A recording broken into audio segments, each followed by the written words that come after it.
Ops, wait lang. Huwag ka muna mag-scroll. So, syempre, magbibigay muna tayo ng word of the day. Pero bago yan, buenas noches nga pala at saka muchísimas gracias po sa mga taga CBRC Zamboanga po natin, no?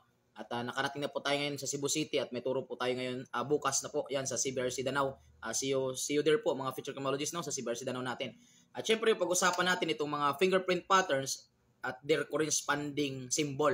Kasi kailangan natin yung mga symbol nila sa pagbablocking natin sa fingerprint natin, no? Now, madali lang to simplihan lang natin, no? Tandaan lang po natin na importante yung tinatawag nating symbol na malaman natin yung mga symbol ng mga fingerprint pattern in terms sa pag-blocking natin sa ating mga fingerprint. Okay? At syempre, meron tayong tinatawag dyan na Atro CDX. So, ibig sabihin, meron tayong standard pattern na which is 8 po sila. Unang-una yung arch natin. Pag sinabing arch natin, may dalawa po siyang klase. We have the plain arch, tsaka yung tinatawag nating tinted arch. Okay? Yun po yung dalawang klase ng arch natin. At syempre, yung mga corresponding symbol nila, ganito lang din. Pag plain arch, that is considered letter A. Okay? Pag tinted arch naman, letter T.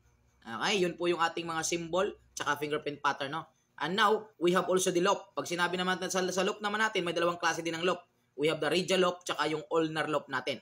Okay? Tandaan lang natin, pag sinabi nating radial loop, ang symbol naman ito is R. At saka yung namang ulnar loop is U. So, walang problema pagdating sa loop. Kasi, kung ano yung first letter ng word, is yun din yung corresponding symbol. For example, radial loop, letter R. Okay, ulnar loop, letter U. O, yun yung corresponding na symbol. Okay? Pagdating naman sa whorl, meron tayong 4 na klase ng whorl. We have the plain whorl, we have the central pocket loop whorl, we have the double loop whorl, tsaka yung accidental whorl natin. At yung mga corresponding symbol naman nila is ganito lang. Pag plain whorl, W. Pagdating naman sa ating tinatawag na central pocket loop whorl, letter C. Pagdating naman sa ating double loop whorl, letter D. At saka yung accidental whorl natin is letter X. Okay? Yun po yung mga corresponding symbol nila. At kung inyo po itong i-refresh at babagalan yung video natin is manonotice nyo po na kumbaga yung ating palang mga corresponding symbol ng fingerprint pattern is kadalasan nagsisimula lang pala sa first letter. 3 lang dyan yung hindi nagsisimula. Yun lamang pong wax. W-A-X.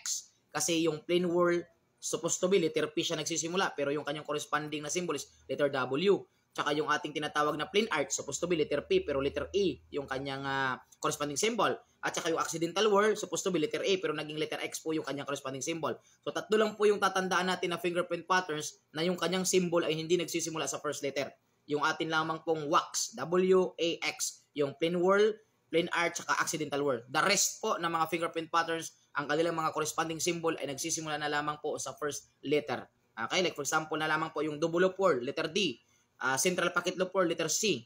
Okay, we have the radial loop, letter R, ulnar loop, letter U, tsaka yung tinted arch natin, letter T. Okay? So, sana nakatulong sa inyo yan. At, syempre, ito pa yung lingkod, your Mr. Word of the Day, Emmanuel, the Master Showman, Villas Carlos, sa CBRC National Tour, and RHC Congress. God bless you all. Thanks so much.